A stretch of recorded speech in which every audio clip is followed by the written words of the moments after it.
레위기 4장 1절부터 21절까지 하나님의 말씀 나누겠습니다.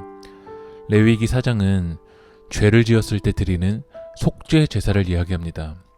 이전의 말씀 읽어보면 이스라엘 자손에게 말하 이르라 누구든지 여호와의 계명 중 하나라도 그릇 범하였으되 하나님의 계명을 그릇 범하였을 때 드리는 제사가 바로 속죄 제사입니다. 화목 제사는 자원에서 드리는 제사였다면 이 속죄제는 의무적인 제사였습니다. 우리의 죄를 속하지 않으면 끔찍한 심판을 맞이하기 때문입니다. 죄의 문제는 3절 말씀 보면 만일 기름 부음을 받은 제사장이 범죄하여 백성의 허물이 되었으면 그가 범한 죄로 말미암아 흠없는 수송아지로 속죄 제물을 삼아 여호와께 드릴지니 제사장이 범죄를 해도 속죄제를 드리라라는 거야.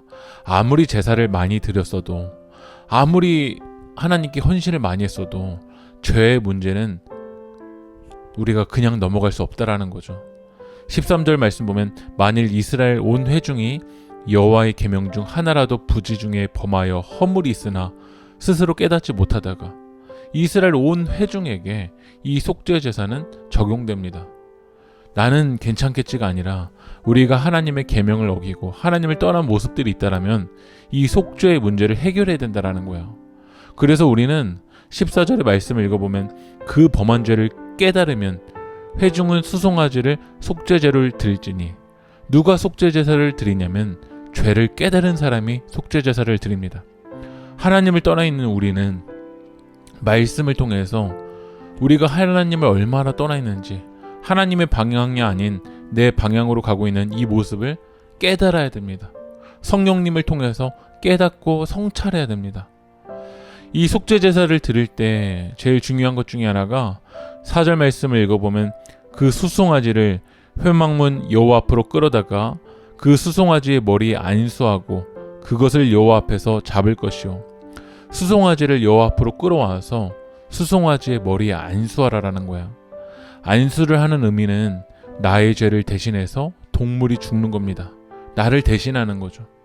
원래는 우리가 죽어야 되지만 나를 대신해서 동물이 대가를 지불하는 겁니다. 우리의 죄가 얼마나 심각한지를 깨달으면 우리는 견딜 수가 없습니다. 그런 우리를 위해서 예수님께서 대신해서 십자가에 죽으셨습니다. 우리를 죽기까지 예수님은 사랑하셨습니다. 5절 말씀 읽어보면 기름 부음 받은 제사장은 그 수송아지의 피를 가지고 회막에 들어가서 이제 피를 가지고 회막에 들어갈 수 있다는 거예요. 수송아지가 우리를 대신해서 피를 흘린 것처럼 우리는 예수 그리스도의 피로 인해서 이제 하나님의 임재 안으로 들어갈 수 있을 줄 믿습니다. 여러분 죄의 문제를 가볍게 여기지 마십시오. 우리는 말씀을 통해서 성령님을 통해서 우리의 죄를 깨달아야 됩니다.